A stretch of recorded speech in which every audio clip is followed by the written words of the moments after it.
Ladies and gentlemen, welcome back to the next guide that I've got. And since Illidan's a little bit outdated, I figured I'd update my little guide on what we're actually going to be, what has actually changed and what is the new build for my little one-hit wonder guide. Because they have actually made it a little stronger in my opinion. But I'm not going to go into the one-hit wonder too much in this one. I'm going to go with what works best for me in high rank as a talent tree.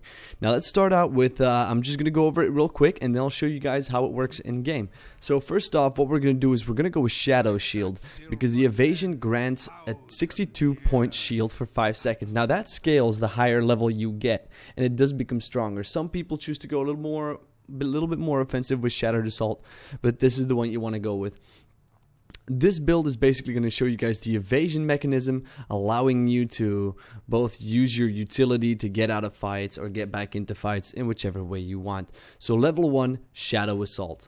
Level 4, we're going to go in for Marked for Death. Ooh, wow. Your next basic attack on the dive target deals 100% more damage.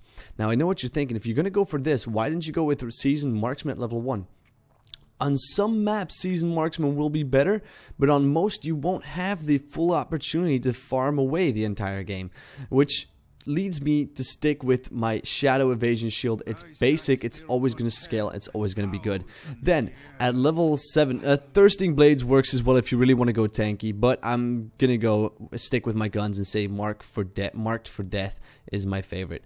Then we're going to go with number 7, level 7. What are we going to level at level 7? We're going to level First Aid, because here's again when we got to go a little bit more on the defensive side, because Illidan is an assassin, but he is also very squishy. He can get into people's ways, he can do quite a bit of damage, but if he gets focused, he's got a lot of trouble getting out of that fight.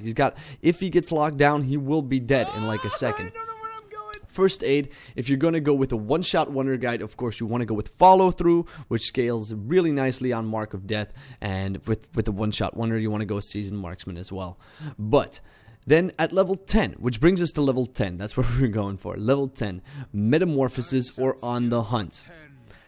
Either one really works on him, to be honest. Metamorphosis is the one that I usually go due to the lifesteal, and it does the same amount of damage pretty much.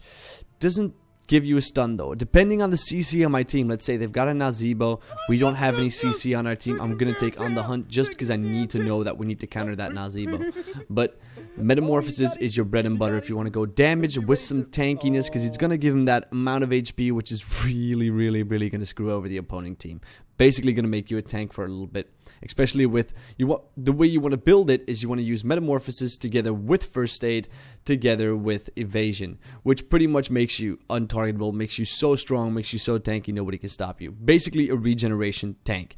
Then level 13, a lot of people choose to go Giant Killer here. Is it worth it though, boys? Is it worth it?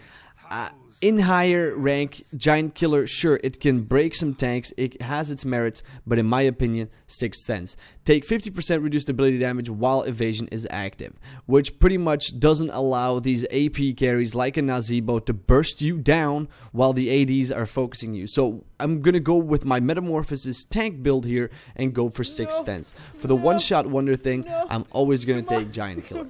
But that's level 13. Let's go to 16. Now what are we going to take for 16? Either Blood for Blood or Stone Skin, depending on what is going to go down in the fight. If I can see that around 13 to 16 I'm not getting focused, I'm not dying, and I'm not really taking too much damage, I'm going to go for Blood for Blood. Why? Because I'm allowed to chase, I can take away their max HP, I can heal myself a lot more, and it's just all in all a great spell.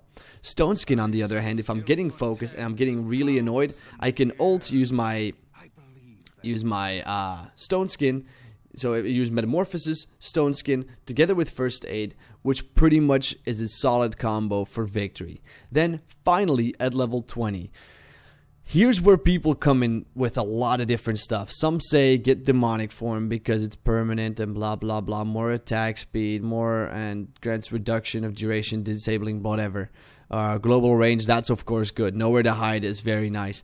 But in my opinion, I prefer to go either Nexus Blades or Bolt of Storm. If I'm getting focused or if I'm getting like eaten by stitches a lot, I'm gonna take Bolt of Storm to get myself like out of camps, to get myself out of sticky situations. If I'm not really getting focused, I'm going to go for Nexus Blades.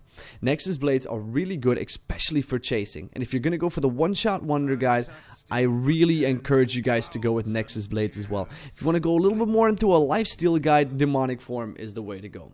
So that's pretty much it. I hope you guys enjoyed this little tiny guide on how to play Illidan. I will be moving it and showing you guys in-game in the future in my rank 20 to 10. So join me for my Road to Rank 1 series, which will be coming up soon, and where I use these builds, each and every one. I'll use the tanky one, I'll use the one-shot wonder, I'll use the lifesteal, I'll do each and every one for you guys. And yeah, that's pretty much it. Hope you enjoyed, and good night, everybody.